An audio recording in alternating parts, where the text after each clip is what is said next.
Hello beautiful beings, and welcome back to the channel. In our previous video we talked about intuition versus fear versus instinct and how to know the difference once and for all.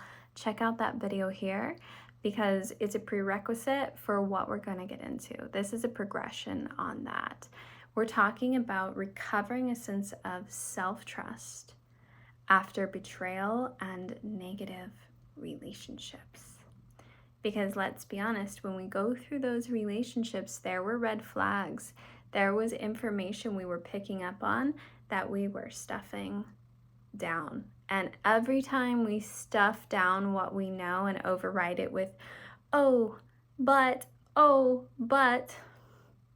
I'm not happy here, but he's a nice guy. I don't want to spend time with this person, but they're my mother.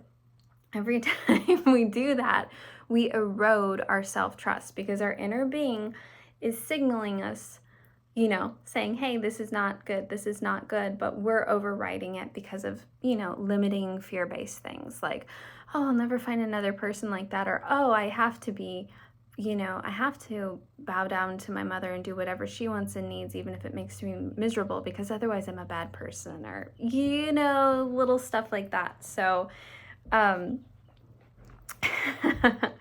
so building self-trust is the opposite of that. Building self-trust is leaning into what you know and taking action. That's how you feed the self-trust beast within you. You go, okay, here's that pull inside me. Listen, watch the video below if you don't know what I'm talking about. Here's that pull. I'm going to find ways to go in that direction of that pull. Now, one very important thing in rebuilding your self-trust is, what is the brain? Is it the servant or the master? It is the servant. It's an exquisite servant. It's an absolutely horrible master. I'll show you how the brain works, okay? You're in a relationship that doesn't work for you, but you've got a home together. You've got a life together. And that person does some nice things and they've got some good qualities, but your values don't match. You feel smaller after having been with that person. You're not feeling fulfilled at those deeper heart and soul levels. Something's just not working. You're not feeling like, I can really grow in this. I can really expand in this. But you go, but we've got a home together. But maybe I can do this and make it work, but you put all these buts on top of it, and that's the brain. The buts are actually the brain. The butt is the brain. Remember that. But the soul's saying this, brain's going, but. So the way that you would put the soul in the driver's seat here is to say, okay, brain, I hear you, but my soul is taking the lead here. And what I need is to be able to grow and expand in this relationship, to be able to be who I am. Brain, tell me what I need to do to expand in this relationship. And it might say, speak up more, ask to go to therapy, see if that person will go to therapy with you. Let's say you speak up and they bark back at you or they gaslight you. Let your brain watch that. Okay, that didn't work. You go to therapy and they don't meet you there. Okay, brain, look at that. That didn't work. Now, how do I get that expansive feeling? I can't get it in this environment. I tried. I offered, I spoke my truth. I said what I needed, and the environment didn't change to allow for my expansion. So what now? Now we start working on our exit. Okay, what is step one, brain? Step one is getting support. Like reaching out to a friend, or step two might be selling some things. Step three might just be starting to look for other spaces or dream up other spaces. But that's how you put the brain in its proper position so you can start self-trusting again, because the butt head, right? The butt that comes into your head when your instincts are telling you something is what's eroding your self-trust. Now, building your self-trust is actually really fun, and it has to do with how you live your life, actually. It's these little things that we do that feed the little self-trust monster inside of us and turn her into a glorious beast. So a way of developing self-trust is to, one, start tuning in to what you really want and need. I'm going to make a whole video on this, but a lot of times, especially when I ask women, what do you need? They'll say, oh, I need to leave him. I need to get a different job. No, what do you need? Well, I need to finish that one thing I was doing. No, what do you need? Oh, I need more sleep. I need a hug. I need some support. When you can drop into what you really need and stop confusing what you really need with what you need to do, you build self-trust. Because imagine a child who you don't tune into. You don't tune into their needs. You just tell them what they need to do.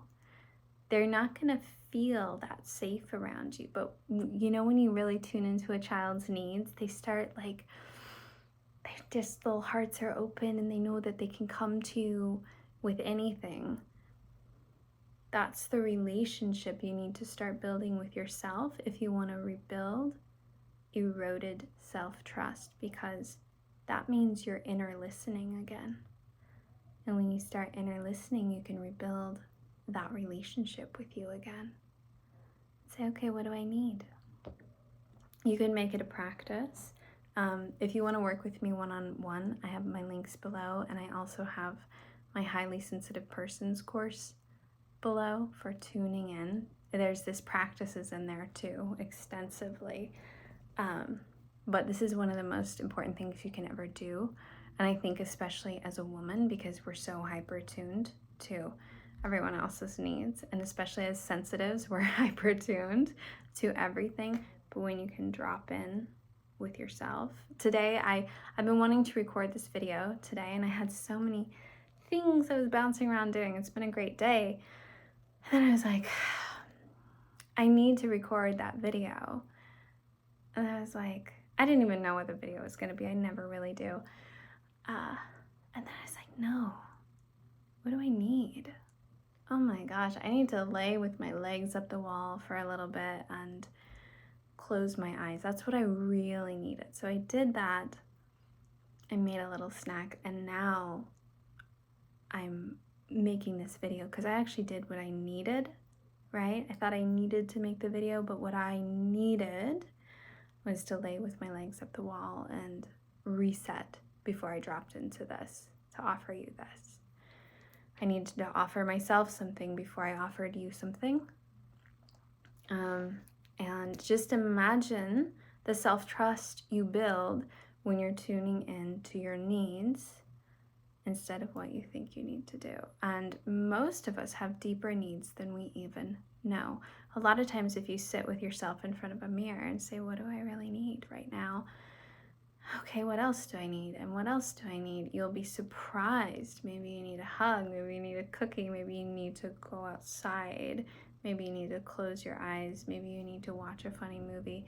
Maybe you need to get out of the house. Maybe you need socialization. But that's a big part of listening to your inner voice, is saying, what do I need? And following it every single time.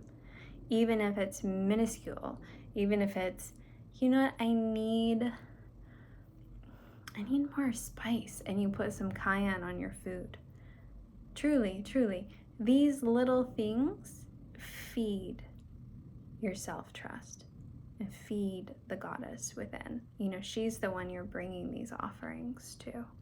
Instead of offering yourself to the whole world to try to feed the whole world and feed the machine and please everyone else, in these moments you offer yourself to the goddess within, so she can radiate through you and you can overflow. You can give from a state of overflow instead of, you know, depletion and overwhelm. But yeah, rebuilding self-trust that would be the first step. And then, of course, you know, if we're talking about relationship, which we are, no matter what kind it is, family, lover, whatever, it's about owning the ways that you dismissed your knowing, right? And dismiss that gut feeling and saying, I knew it there, I knew it there, I knew it there. I was treated badly there. I put up with that there. And then below each one of those, you can write down because blah, blah, blah, blah, blah. Right? Like, I put up with not really being seen in that relationship, right? Always seeing the other person, always making it about them, because I don't see my own worth. Because I grew up in a situation where I wasn't really seen, so I'm used to, my brain kept me in this space where I'm not really seen. Okay, I forgive me for that. Forgiving yourself, because we don't do this because we hate ourselves. We do this due to patterning and limiting belief. I cannot stress that enough. Limiting belief, right? If you believed you were worthy of the love you give, if you believe I exist, so the reciprocal and the magnifier of my love, the other to that exists, then you wouldn't hang around and keep making excuses in exchanges that are eroding you, my love.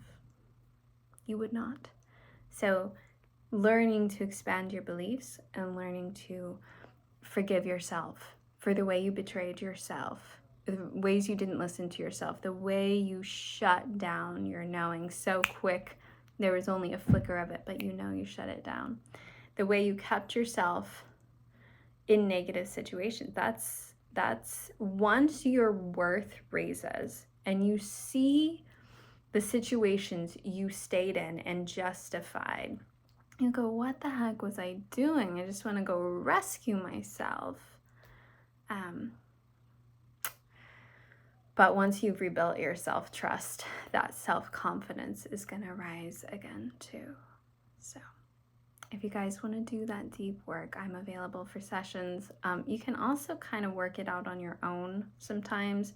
You can just write out the ways you betrayed yourself and write out why, and then go through the forgiveness process on each one of those things, and then just keep building that self-trust every day. You know, that part of you might go, I want to take a dance class.